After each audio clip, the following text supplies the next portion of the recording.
Shalom, selamat pagi Bapak Ibu Saudara yang dikasihi Tuhan Yesus Kristus. Selamat kita berjumpa kembali dalam renungan pada pagi hari ini. Kita bersyukur kepada Tuhan yang sangat baik, yang selalu menyertai kita dalam segala keadaan. Doa dan harapan saya saudara semua ada dalam keadaan yang baik, sehat penuh sukacita, kuat dalam iman, dan senantiasa berlimpah berkat Tuhan. Sebelum kita mendengarkan renungan firman Tuhan, mari kita berdoa. Bapa kami dalam sorga, Bapa dalam nama Tuhan Yesus Kristus, terima kasih kami mengucap syukur untuk berkat kemurahan-Mu yang Tuhan selalu limpahkan dalam hidup kami. Saat ini kembali kami ada karena anugerah-Mu, dan kami percaya Tuhan punya rencana yang baik buat kami. Saat ini kami mau mendengar sabda firman-Mu. Urapilah kami Tuhan supaya kami mengerti dan mentaati setiap kehendak-Mu. Dalam nama Tuhan Yesus kami berdoa. Haleluya, amin. Saudara yang dikasih Tuhan, ayat firman Tuhan saat ini terdapat dalam surat Yakobus pasal 4 ayat yang ke-7. Tertulis demikian, karena itu tunduklah kepada Allah dan lawanlah iblis, maka ia akan lari daripadamu.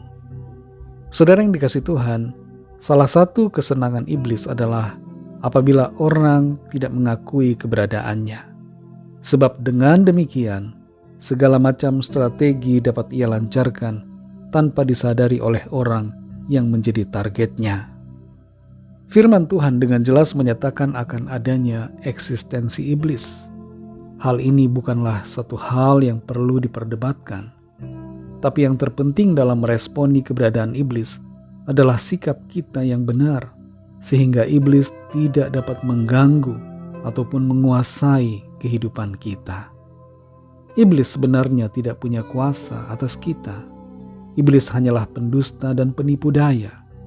Ia melancarkan serangannya dengan memutarbalikkan kebenaran dan memelintir firman Tuhan, sehingga orang akan menjadi goyah dan tidak lagi berpegang pada firman Tuhan, sehingga mudah untuk dikuasai oleh setan.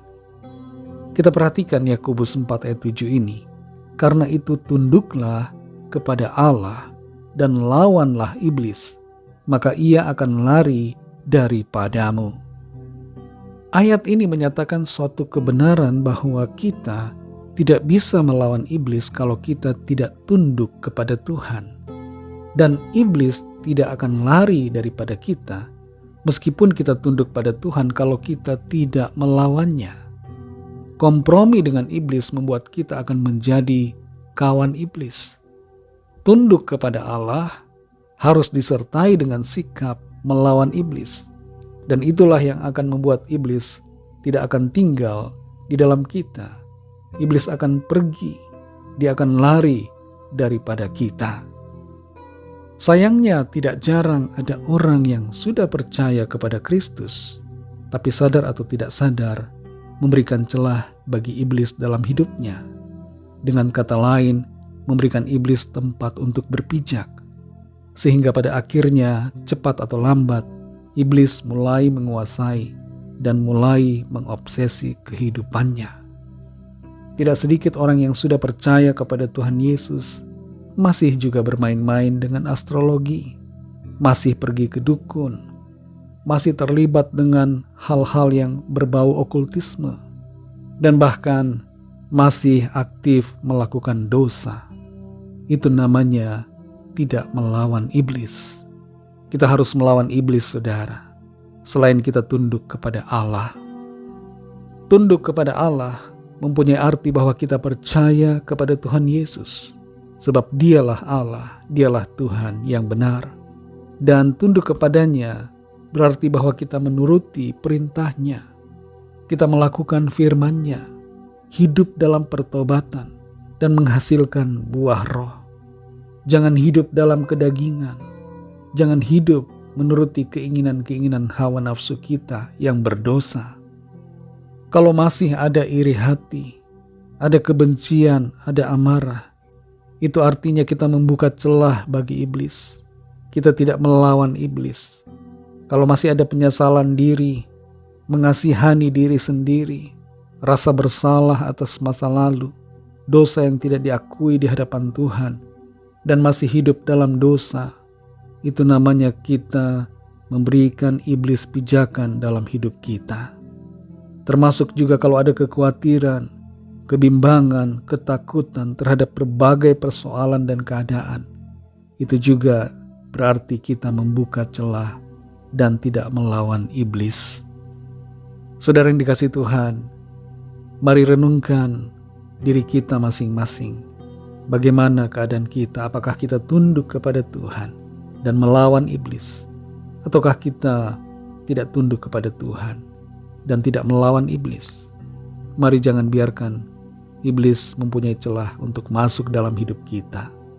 Tunduklah kepada Tuhan Yesus dan lawanlah iblis, agar hidup kita selalu berkemenangan. Mari kita berdoa. Terima kasih Tuhan Yesus, kami mengucap syukur Bapa untuk firman-Mu yang sudah kami dengar saat ini, yang memberikan kami tuntunan, memberikan kami pengertian, menyingkapkan hal-hal yang tersembunyi bagi kami. Kami sadari kami harus tunduk taat kepada-Mu Tuhan Yesus, dan melawan iblis, tidak kompromi dengan dosa, tidak main-main dengan hal-hal yang sebenarnya berkaitan dengan kuasa kegelapan. Tolong kami Tuhan, berikan kami hikmat untuk mengerti, dan mampukan kami untuk hidup melangkah dalam kuasa-Mu Tuhan.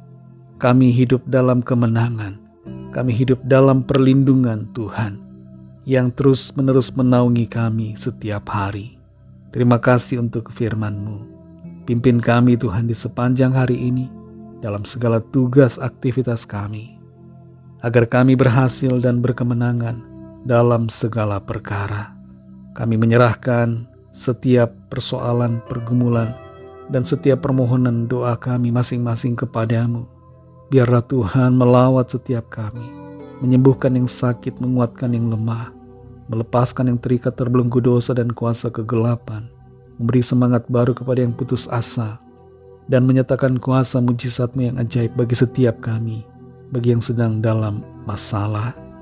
Terima kasih Tuhan, berkati bangsa kami Indonesia dan juga semua bangsa di dunia ini. Berikanlah keamanan, kedamaian, dan kesejahteraan, dan curahkanlah roh-Mu Tuhan, supaya setiap orang mengenal Engkau dan percaya kepada-Mu, menerima anugerah keselamatan. Terima kasih Tuhan, dalam nama-Mu yang kudus, nama Tuhan Yesus Kristus, kami sudah berdoa dan mengucap syukur. Haleluya. Mari sama-sama kita berdoa, doa Bapa kami.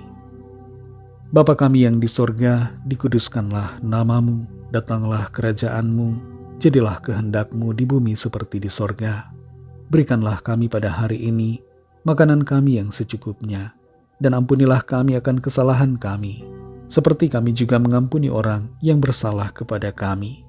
Dan janganlah membawa kami ke dalam pencobaan, tetapi lepaskanlah kami daripada yang jahat. Karena Engkaulah yang punya kerajaan dan kuasa dan kemuliaan sampai selama-lamanya. Amin. Terimalah berkat Tuhan. Tuhan memberkati engkau dan melindungi engkau. Tuhan menyinari engkau dengan wajah-Nya dan memberikan kasih karunia. Tuhan menghadapkan wajah-Nya kepadamu dan memberikan damai sejahtera. Berkat anugerah dari Bapa Surgawi, kasih karunia dari Tuhan Yesus Kristus, dalam persekutuan dengan Roh Kudus, menyertai kita semua, sekarang ini dan sampai Maranatha Tuhan Yesus datang kembali, dan bahkan sampai selama-lamanya. Dalam berkat nama Tuhan Yesus Kristus, haleluya, amin. Puji Tuhan, saudara yang dikasihi Tuhan, saya percaya firman Tuhan menjadi berkat dan kekuatan buat saudara semua, dan Roh Kudus akan menolong saudara untuk lebih lagi memahami kebenaran firman Tuhan, dan hidup dalam berkat kemenangan. Tuhan Yesus memberkati saudara semua. Sampai jumpa dalam renungan yang berikutnya. Haleluya.